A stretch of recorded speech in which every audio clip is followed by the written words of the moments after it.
Hello, everyone. Thank you so much for tuning in to our latest episode of Synergy Market Talk. We're going to talk about what's going on in the market and give you a bird's eye perspective of what you can expect over the next few weeks and months. I'm joined by Terrence Marshall. We got Heaven Cayman. And I'm Ibrahim Abouath. We're Synergy Real Estate. So let's jump right into it. We'll start off with our market snapshot. In March of 2025, total sales were about 5,011, which is down by about 23.1% compared to March of last year.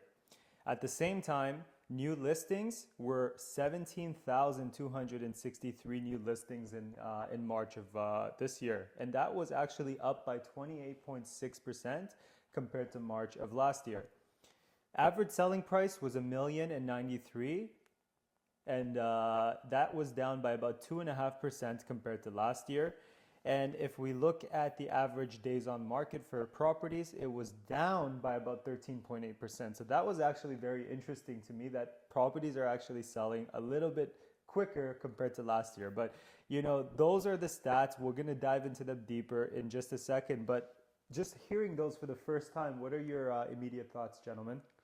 I think what we're seeing is essentially a rise in high inventory, not much of a change in price, and demand has obviously dropped by the nature of the volume of the transactions that have occurred. So when you say 25% transactions have, 25% of transactions have decreased, or the number of transactions have decreased by 25%, that means that demand has slowed down, right? Because obviously if we're having this increase in supply, that just means not enough buyers and sellers are meeting in the middle to have transactions.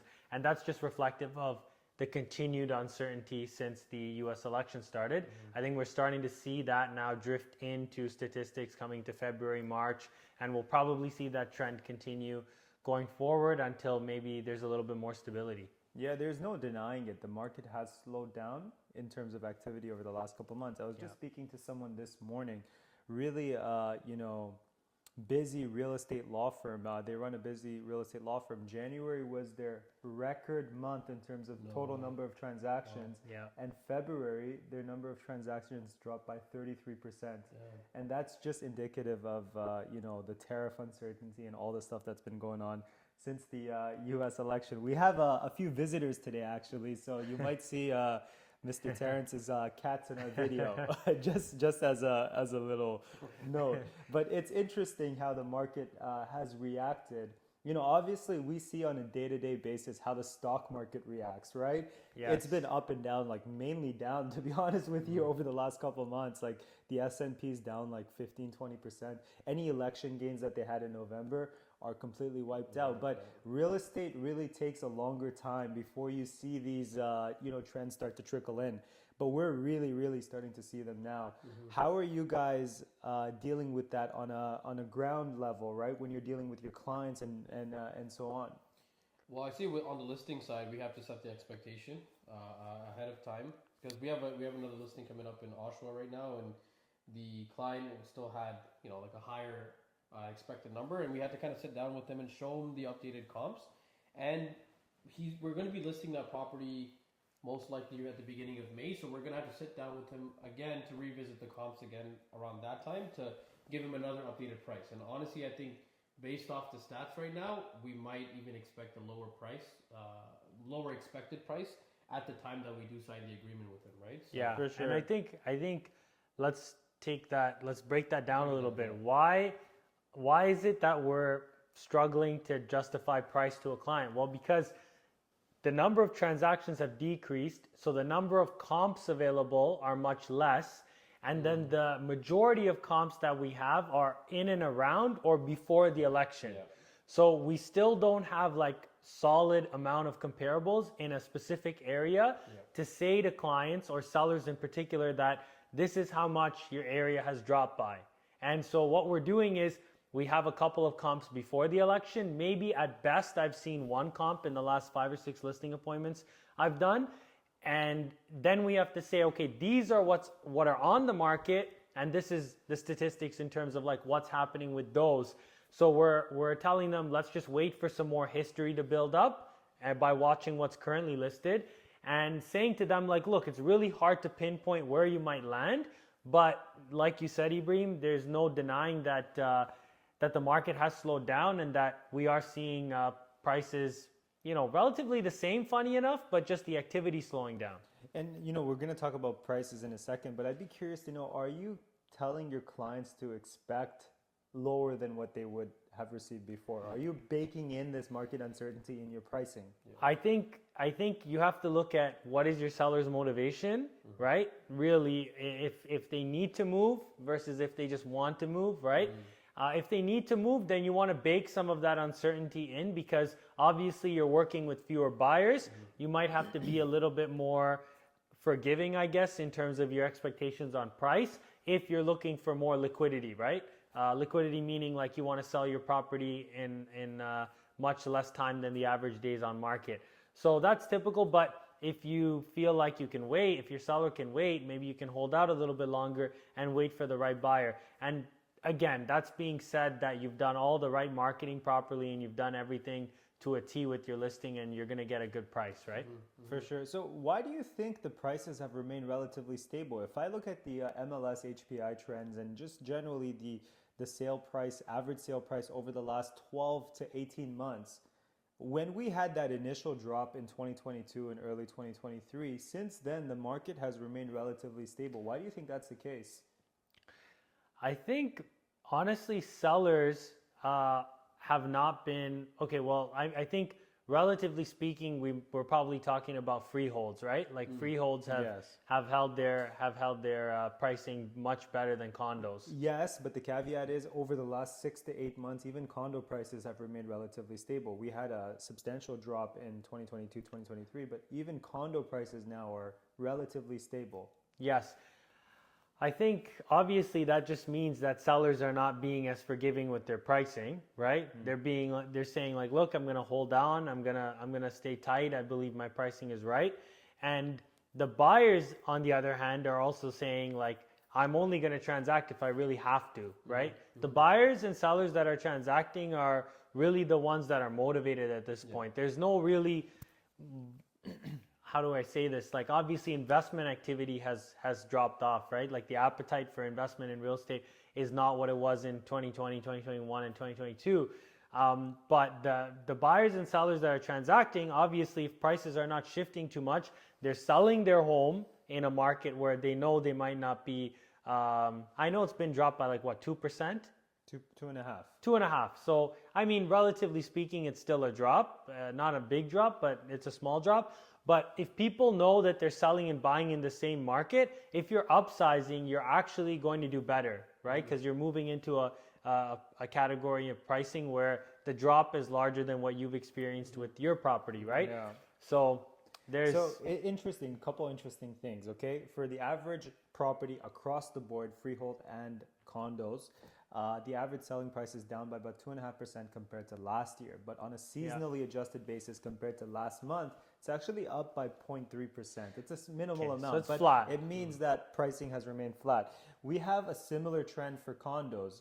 In terms of average price, the average selling price last year was $700,000 and $735. This year, it's just down by 1.6%. It's down by about $11,000. So we have seen, like, over the course, I think, over the last 6 to 12 months, pricing has remained relatively stable. And what we're seeing is more balanced market conditions. Obviously, compared to, your average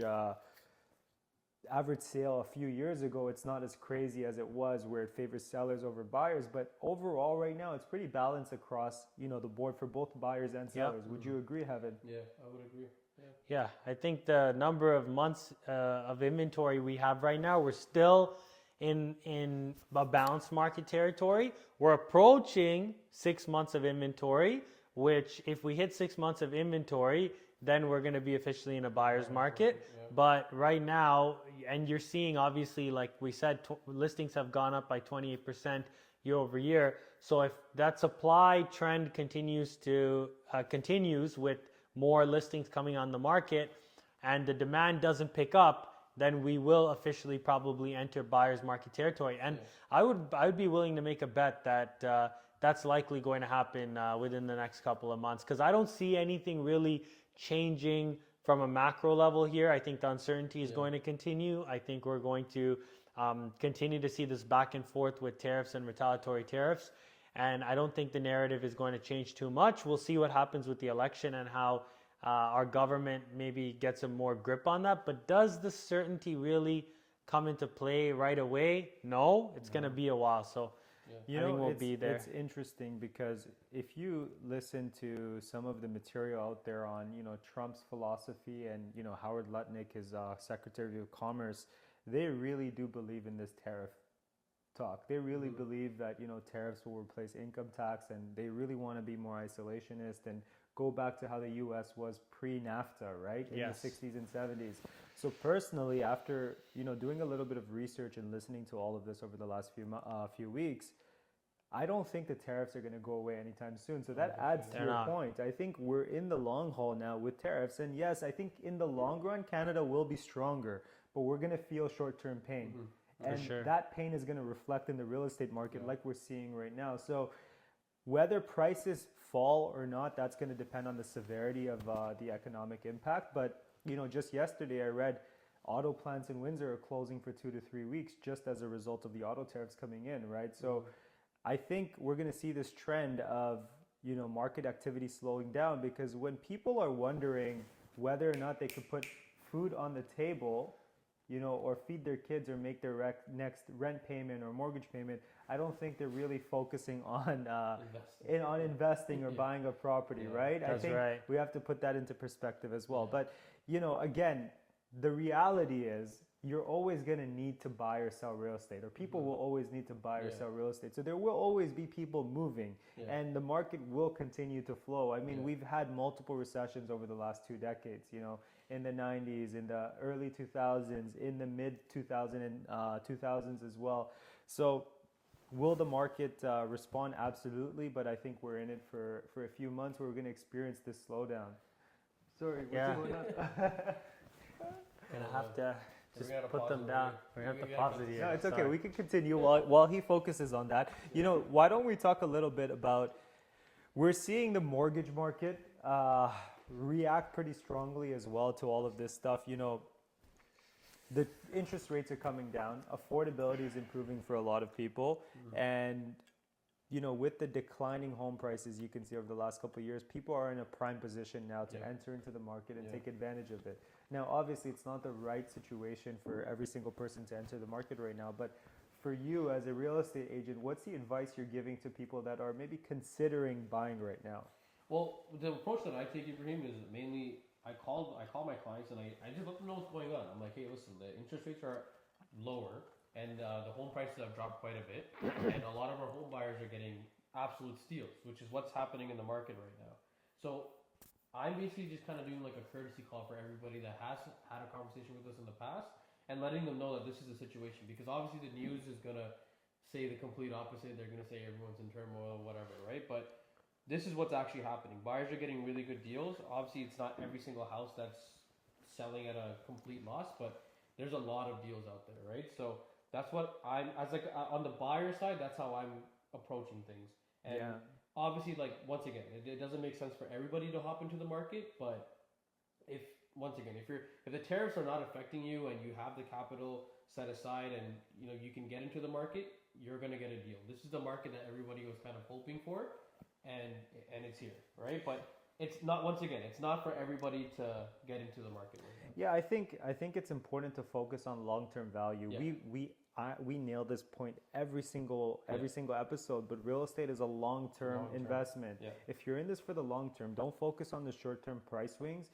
Get in when it makes sense for you, and over the course of 5, 10, 15 years while you live in this property, you're gonna come out in the positive for sure, right? I think too many people focus on short-term swings and trying to time the market.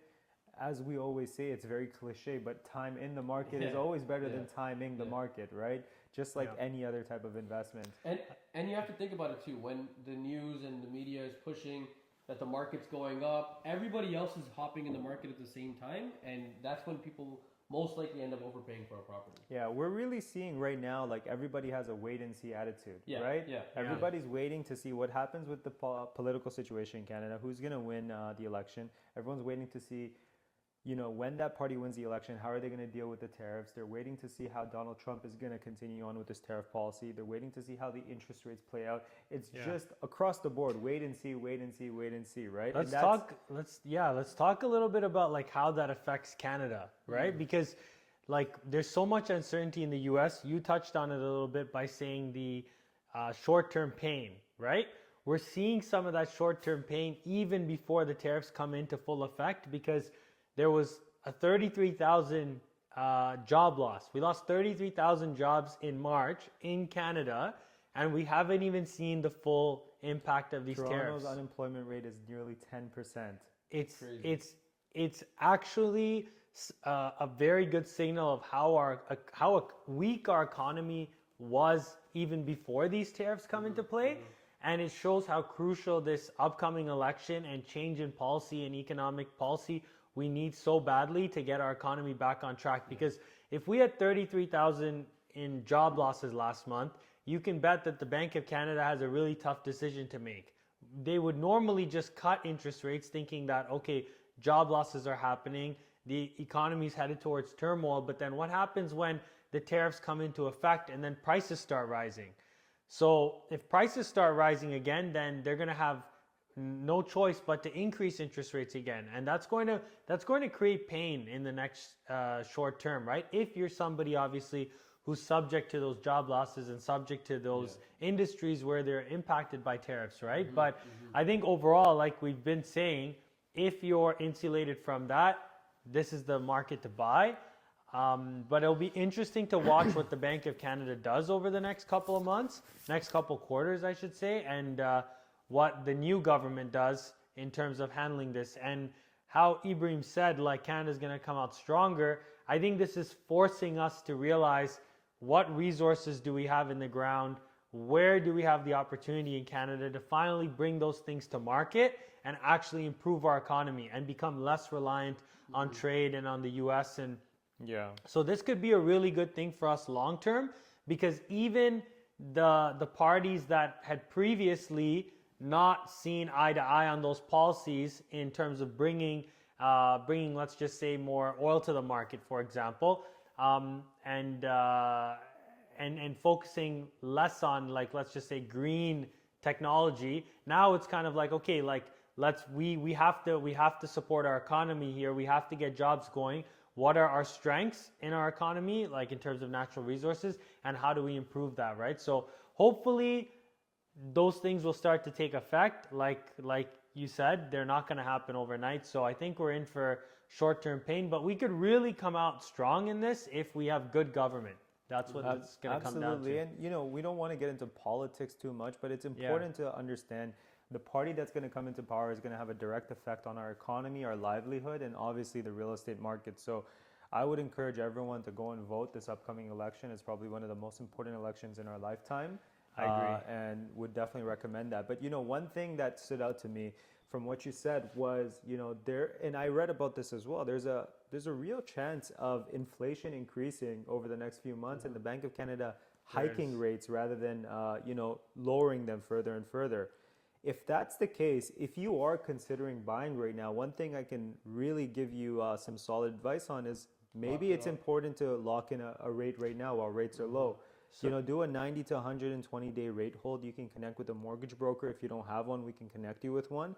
But by locking in a rate, should the rates increase from the Bank of Canada side, at least you are protected if you need to move or buy in the next few months. Yeah, and that's a really good point. I think the sweet spot, and again, just like trying to time the market, timing the rate is also really difficult. But I think the sweet spot is going to be that the next 6 to 12 months, we're going to see the bank continue to cut. But at some point, and if you have a variable, that's great. But then at some point, if inflation comes back in and then the rates start going up, you're going to go on the way up in a variable. So the key is, if you have a variable, in the next couple months, I think we're going to see fixed rates bottom out because bond yields right now are feeling downward pressure from all of the economic uncertainty right now.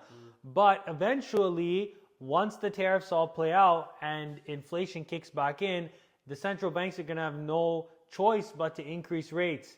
And so that's going to increase bond yields again and increase fixed rates. So if you can lock that rate in within the next, I think the sweet spot's going to be somewhere between the next 6 to 12 months, probably sooner.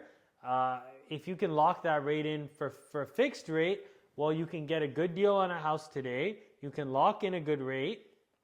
And then at least for the next few years, you're certain about what your payment is until things start to become stabilized again and we see this whole situation play out. I think that One piece of advice I would just add to that is, one strategy you can do is, maybe the rate decrease cycle is not over yet.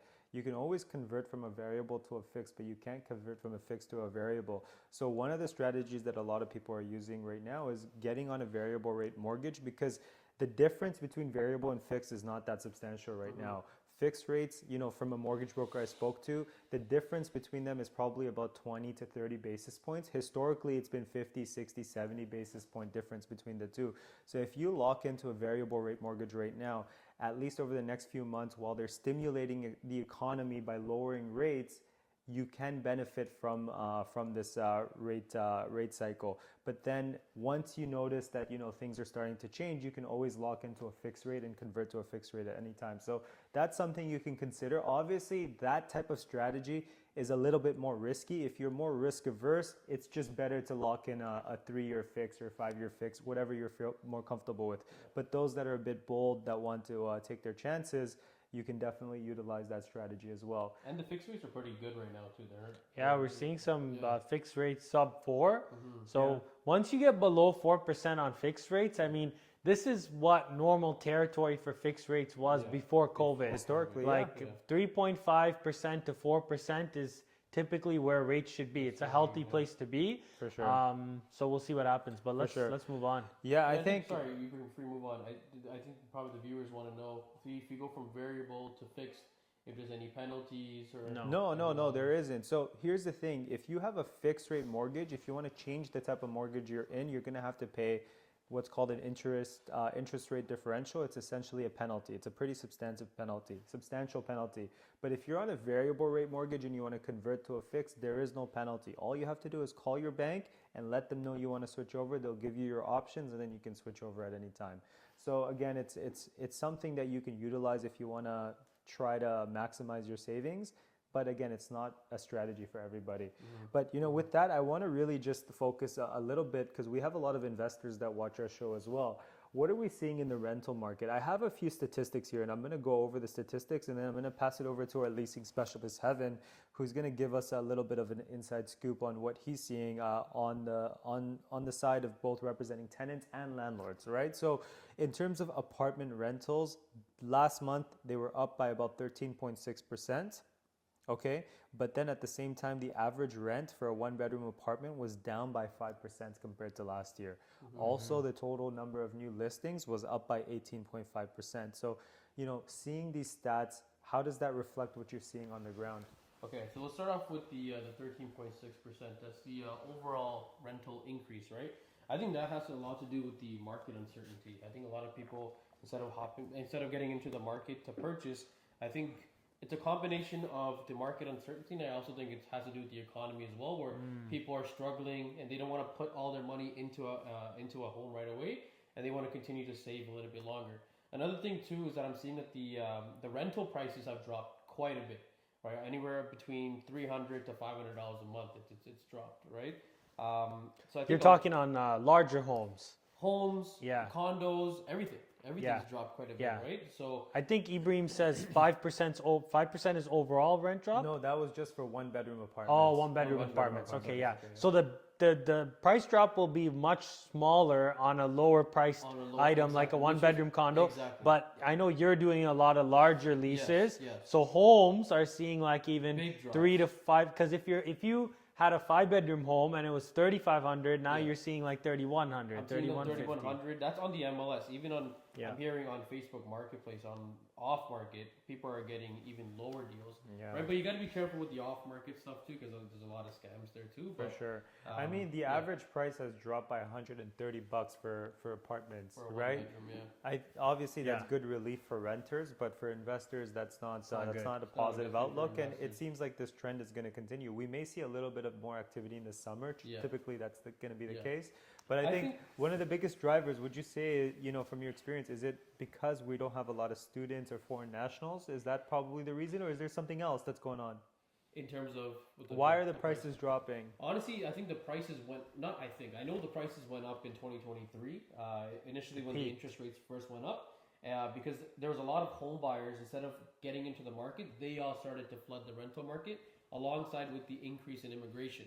So there's literally bidding wars. Remember 2023, 2024, there's literally bidding wars on leases, and that's what brought up the prices.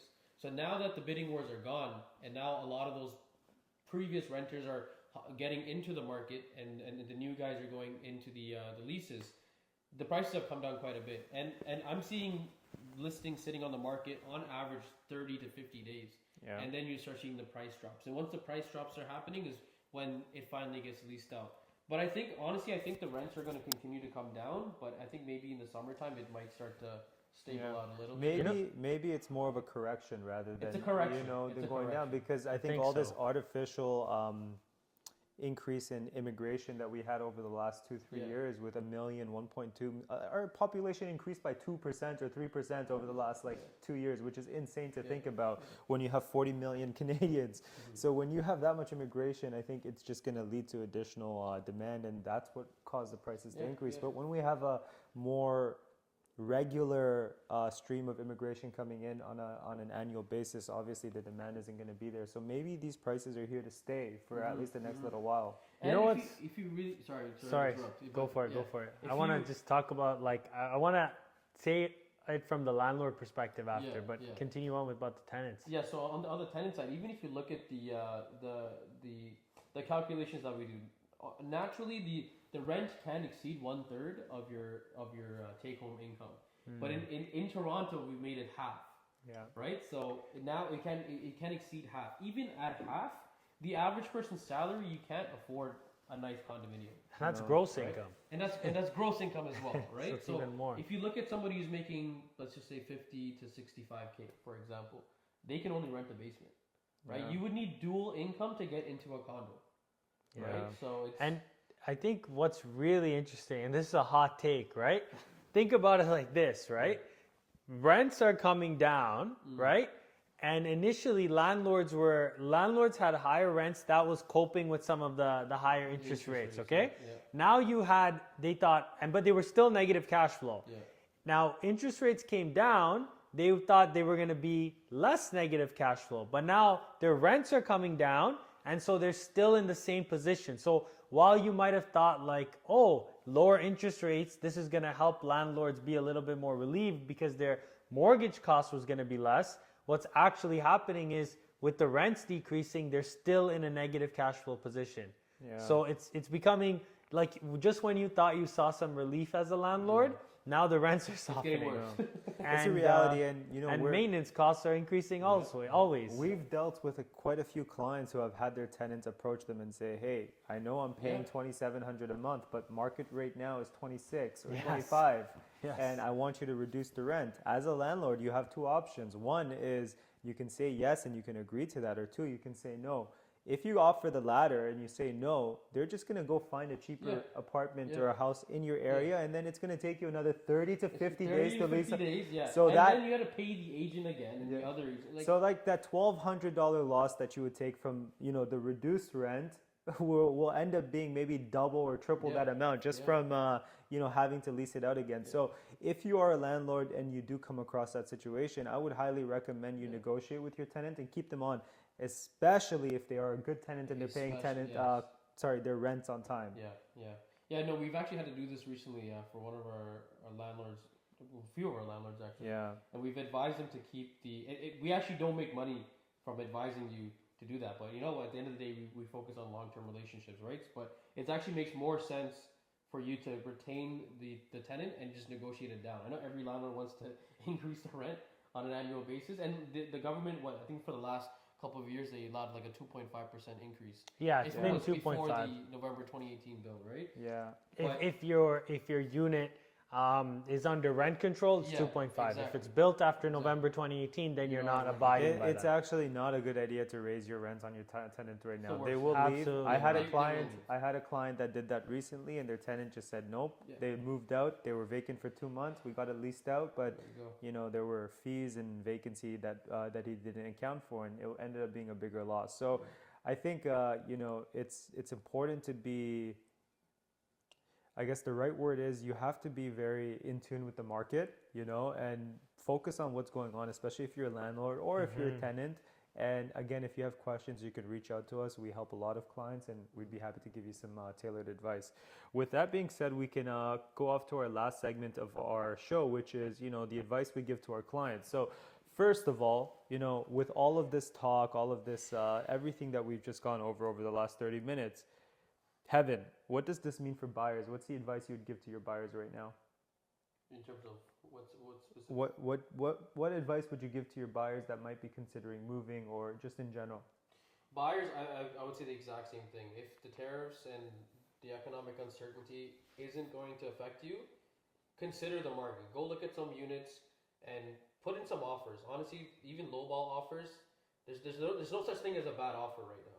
Like obviously, if you're like $100,000, $200,000 under asking, then yeah, don't bother with that. But in terms of getting a deal, this is the time to get a deal, and the interest rates are lower too.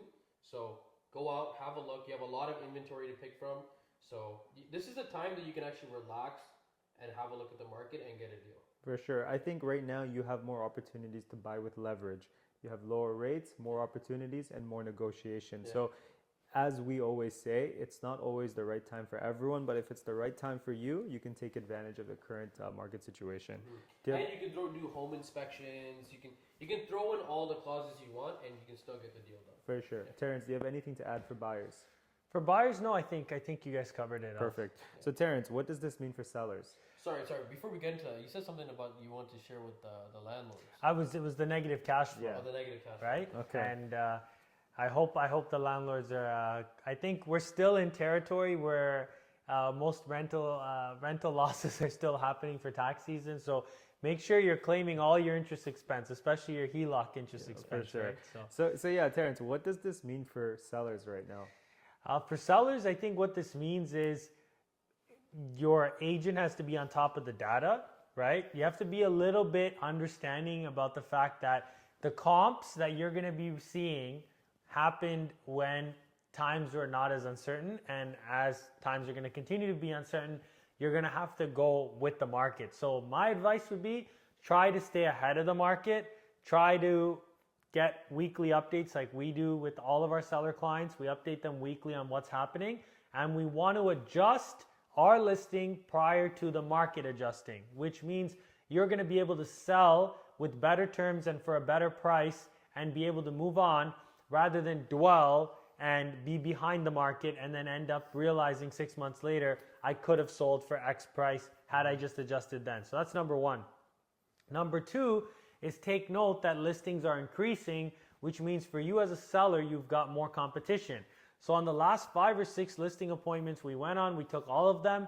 We recommended to the sellers, to at least half of those sellers, to make renovations. So obviously, a lot of you probably know by now, we do a reno budget where we finance the renovations for our sellers in order to increase the value of the home by making it more competitive with the other listings that buyers are viewing, which means when buyers go into our listings, they're updated, the buyers don't feel like they need to do any work, and they're more willing to put an offer at a very reasonable price. And that allows you to move that inventory quickly. So if you're a seller, just keep in mind, make those updates to your home because your competition is increasing as listings continue to increase. Yeah. So work with someone who's going to help maximize that value and help move your home quickly. And I think last thing I'd say closing off is being ahead of the market, going to market with a good product, but also your pricing.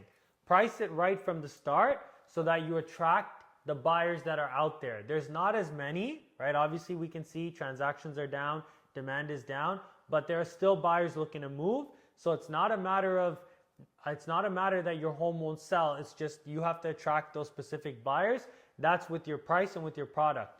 So get it right from the start, have a good strategy, and you will sell. For sure. Just I want to add on to the pricing. I think pricing is probably one of the most, if not the most important thing with the listing.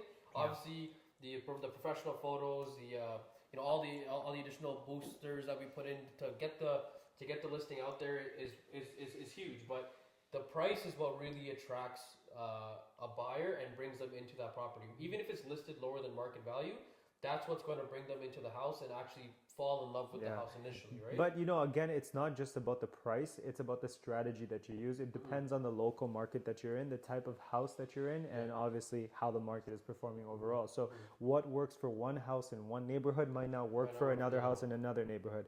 At the end of the day, it's very important you work with someone that's in tune with local trends so that they can use the strategy that's going to be the most effective for your home. And just adding on as a final closing point, pricing strategy is so crucial. The first 10 to 14 days you're on market is the most important time for when you're selling a home, because that's when showings are going to be at their highest rate. If you don't price correctly, you're going to reduce the number of showings you get in the first 10 to 14 days, and you're just reducing your chances to sell for your maximum price. So again, just make sure that you're pricing it correctly from the start, like Terrence suggested. Yeah. So even if you, from like a buyer's agent standpoint, whenever we see price change or whenever we see that you took down the ad and you put it back up, once again, this is public information. Even buyers can pull the stuff up on House Sigma and whatnot, right? Whenever we see that, it automatically in the buyer's head and in the buyer's agent's head, we know that the seller is motivated, and that's when you start getting the lowball offers. So that's why it's best to just price your house at the right price from the beginning instead of doing multiple price changes in between after you find out after 10, 15, 20 days that you overpriced the house. Perfect. I agree completely. Okay, so we're going to cap it off with every month we give you our promo for the month. For this month, we have a new spring promo. If you're one of the first 3 homes to sell with us, you can claim over $12,000 in value. First and foremost, you can get a $25,000 renovation budget interest-free. If you need to make renovations to sell your home, to maximize the sale price of your home, this will be very, very useful, and we've seen it be very successful for many of our clients. Secondly, we'll cover your closing legal fees and offer you a free legal consultation. We will also offer you a free tax consult with our chartered accountant, Terrence. We are also offering free painting and free staging, as well as 4K drone video and photos. So this is a crazy deal. We don't offer this all the time, but for the first 3 people that reach out to us, we are offering this spring promo. You can reach us at 416-809-SOLD, which is 416-809-7653. Thank you everyone for tuning in for the March edition of the Synergy Market Talk. We'll see you next month.